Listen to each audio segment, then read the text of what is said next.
Hi, everyone. So, in the spirit of Halloween, I thought I would do a really easy and simple demonstration with mold making and Halloween masks. So, this is a plastic Halloween mask that I got from a garage sale.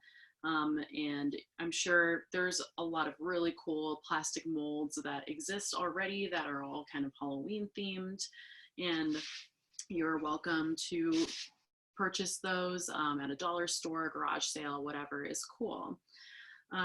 So I have my mask, and these are so good for mold making because as we use clay to make a mold of this, the mask has some malleability to it, and it can be really easy to pop off the clay. Things that are more rigid and strong, such as maybe plastic or other ceramic, is going to be a little bit more tricky to remove from the clay. So I am starting to build up a slab here, and right now I'm just trying to get it to match up to be kind of the same size. So the best way to really make a slab that is the same size is just by grabbing clay, putting it onto the slab that you're already started, and compressing that down into the middle. You grab your water bottle or your rolling pin.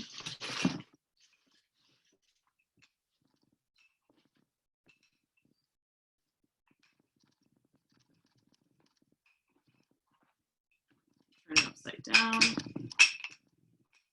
The canvas that I'm working on is kind of wet, which probably might be a good thing because I want to work with this slab of clay when it is wet.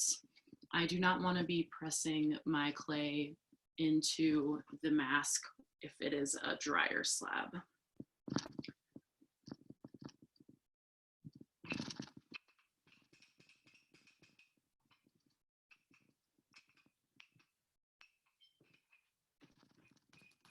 So the deal is, I guess maybe even one of the more difficult parts of this exercise is to be in control of the size of your slab. So you just want to keep on adding meat, flipping it back and forth, using the pads of the palms of your hands to compress it.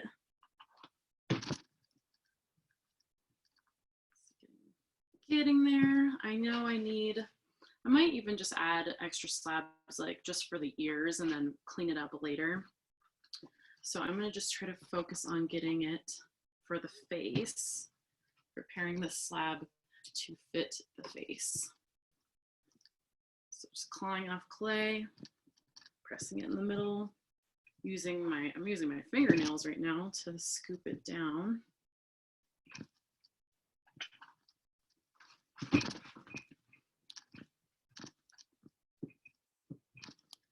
Working with slabs is always interesting. I kind of feel like you do have to be somewhat assertive if you want to be in control.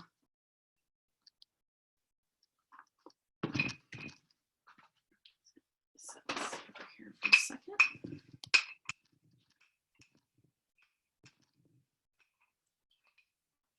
Yes, so as we work with slabs, you're gonna find a difference between hard slabs and soft slabs. Obviously, softer clay is more malleable, and the harder slabs work better for very straight lines, like creating boxes or maybe more geometrical sculptures. That would be the best to use a measured hard slab. So there's definitely a difference. So that's in that case too, since I need this slab to be soft, I can't really spend too much time handling it. I do have some air bubbles that are popping up right there. Just take some sort of tool and poke it out.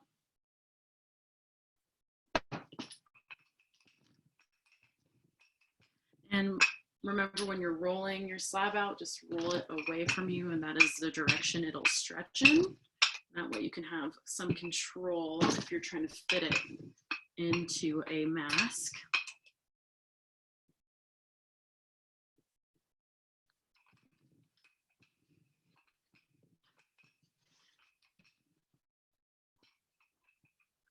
Okay, so besides a bunch of air bubbles,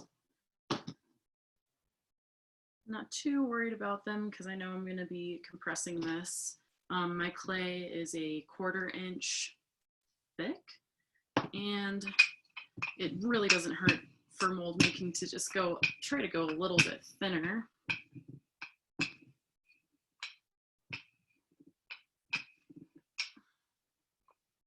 Okay, so now after you have your slab made, it's just all gonna be about taking your time and slowly finessing your clay. So I'm gonna turn this upside down and turn it towards you guys. Excuse me, you all. And so now I have the clay. I need it to become the sort of concave shape. So I'm just putting this on my fist and I'm letting the weight of the clay become a concave sort of drape. I'm trying to line this up in the middle. So just a moment of holding that clay over and then letting kind of the weight of the clay as it falls into the mask do its thing. I have not that much clay on the bottom here, but a lot up top. So I'm going to shove the top part down a little bit more. And I want to actually get the clay down to the deepest part of the mask first, which is right here. That way it'll be easy to lay the rest of it over. So I'm just shoving the clay down. I'm getting pretty aggressive with it. I just don't want it to tear. So trying to control and like pushing the clay into the mask as best as I can. Okay, so now I feel that the clay is actually hitting the mask, which is good. And now I'm just going to take my hands and just press the clay up into that.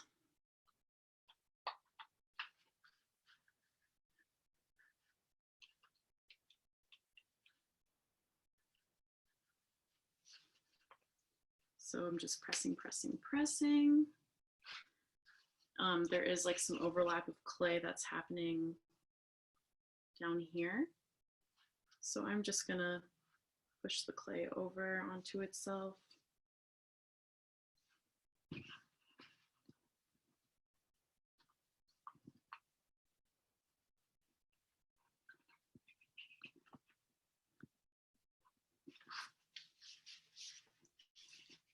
There's a lot of like really cool details in this mask, like the fur right here. So I'm gonna really make sure to press the clay in right there. Capture some of that. And I have a lot of the clay is flaring out. So this is when the sculpture tool, the sculpture knife would come in handy, the felting knife. And I can just cut around.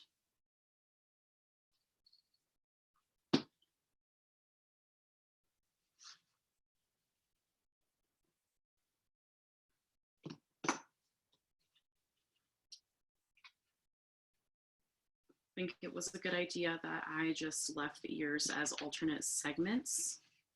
I'll just make 2 little slabs and press those in.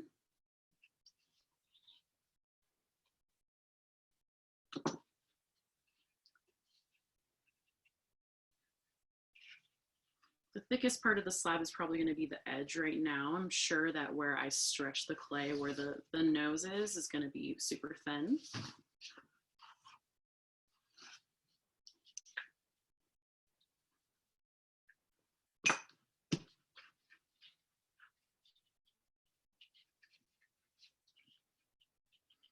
And oh yeah, I forgot to mention that I'm doing the slab on the inside of my mask when you make a mold from the inside of any sort of object, mask, bowl, or whatever, yeah, you want to do it from the inside because as clay shrinks as it dries, if it shrinks on the outside, it might be harder to pop off. I think with this mask, because this mask is so malleable, I could have placed the slab on the inside, but I didn't. I think it'll be fine either way. It's definitely going to be nice to have this dry and to have it hold its own shape without the mask being necessary. So when I was cutting this got really thin and I'm not worried about it. I'm just going to wet that area a little bit and then take some clay and just compress that clay down, just so that crack and that tear don't end up expanding as it dries. And the fun thing about mold making is when you have a really cool mask or something like that, you can make a bunch of the same thing. And then you can really get into your creative zone by altering the mold a little bit too. You could add on other things, like I could add on eyeballs or lips or something to this sheep. I could add texture, carve more texture in. I can even, after taking it out, if it's still a little bit soft, I can play with warping and manipulating that, which could be really cool. Yeah,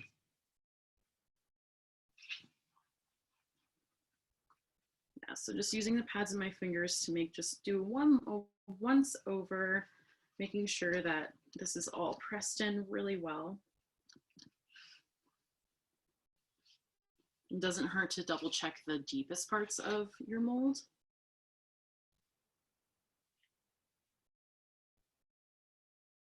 And I'm glad that I did double check the deepest parts because I didn't have my clay compressed all the way into the nose or the mouth of the black sheep. And I am finding that that clay is also looking really, really thin. Like I'm a little bit worried about it. So I'm just going to take some excess clay, and wherever I think it's really thin, which is definitely deep into the nose of the sheep, I'm going to take this just little tiniest bit of water, put it down there, and then pinch off some clay, like really get it to be super duper thin.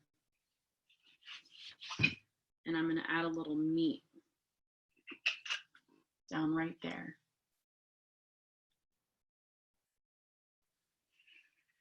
That's just sort of to protect it a little bit. Just taking my finger and smoothing it all out and compressing it to be one solid piece of clay.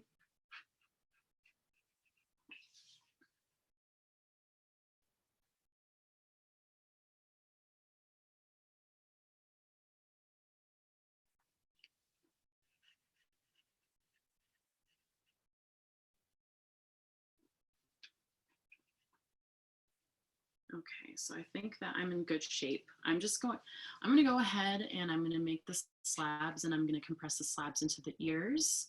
And then I'm gonna let it dry for probably 10 or 15 minutes. But I'm gonna pause the recording for now, and I'll be back to let you know how the end goes. So I really quickly, before I end up popping out this mold, I added the one ear here, and I just wanted to show you a really simple way to add on clay. I mean, there might be a little seam line that shows up right here showing where my clay connected after I remove it, but that's also something I can fix after I remove it. So I'm just going to try to line up the clay a little bit here. And you know what? Because these ears are where this whole entire ceramic piece is going to be a little bit more fragile in the ears, I am going to go ahead and add a little bit more clay into these sections. I did this already here. I'm going to have the clay be really thick in this section because it's where the smaller shapes are coming off the bigger shapes, which are usually the most fragile parts of your ceramic work. So I'm just going to press that in like that. And it's okay that it's really thick.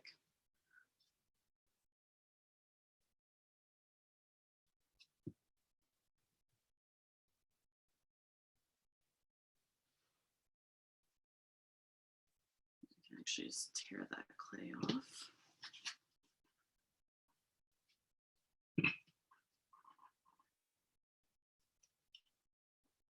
Just kind of brush it down, finesse it down, finesse it into the ear. And just be really careful that no clay is overlapping on your mold. That'll make it really hard to get off. So once you're done inserting your slab of clay into your mold, make sure that there's no excess that is folding over because it'll just not look as refined and as clean. Okay, so now I'll pause the recording once again. Give this 10-15 minutes. I'll let you know how long it took, and then we can see what it looks like when we pop it out.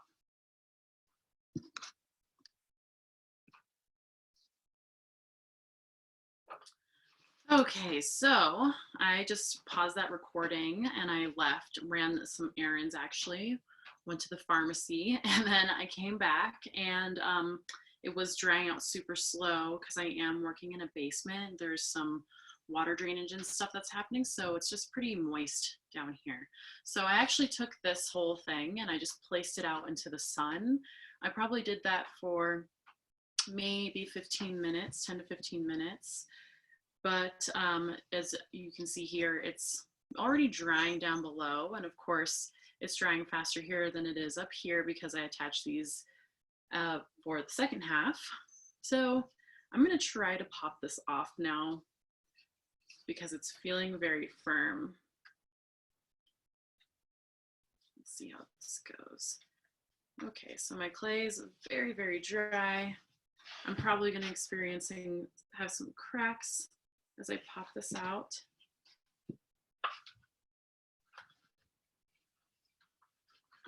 And it's okay if it's not perfectly bent to the form. This is clay, so I still have a chance to manipulate it and perfect it when I take it out.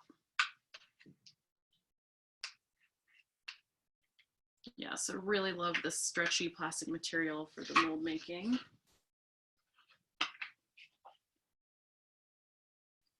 So yeah, it's another thing you have to take your time with is just like the slow finessing of getting the clay to stop sticking to the mask.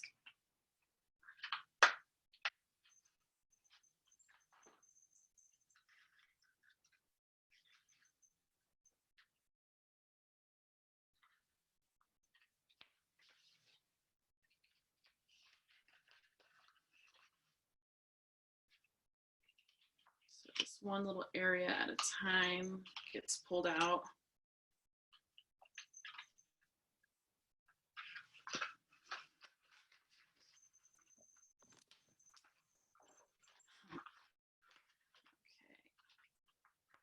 And of course, the hardest part to get out is going to be the nose. It's looking really cool though.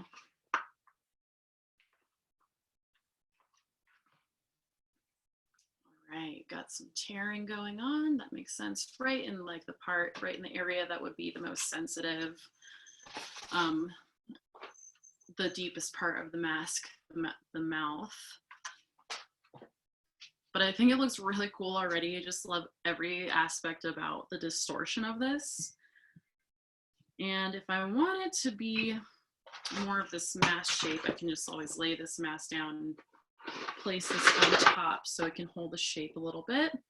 And then let's see, we got this huge gap right here. So I can just simply lift that up, and I could probably just go ahead and let's see, I'll do some slip.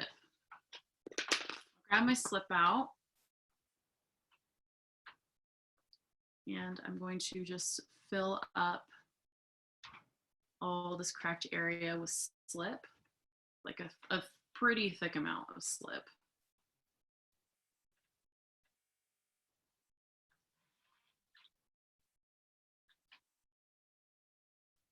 It's always good to know that you can like manhandle the clay, and then if you do end up getting some tearing or anything like that, you know, I want you to always know that there are some options. And so if I just add the slip here, this option of fixing this later, the slip is going to dry and fill up those cracks, and then I can just go back with the tool and engrave the nose and mouth a little bit more.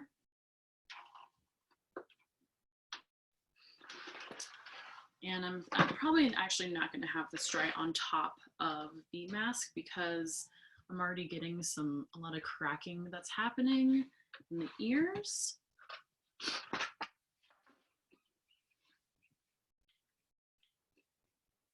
Yeah, so, and then whatever part that happens to be torn, you can just take the rounded edge of a sculpture tool and you can compress the clay back together. So like I said, the ears were the obvious point of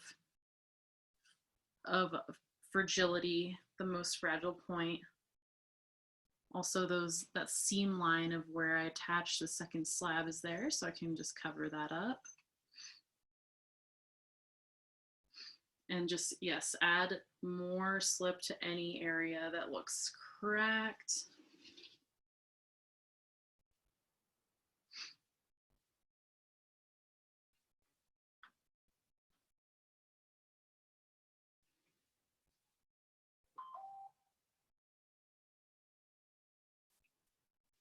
And then just kind of, I'm going to have it dry in a shape that I like as well. And honestly, I just really like this super weird distorted shape. Is kind of fun for me.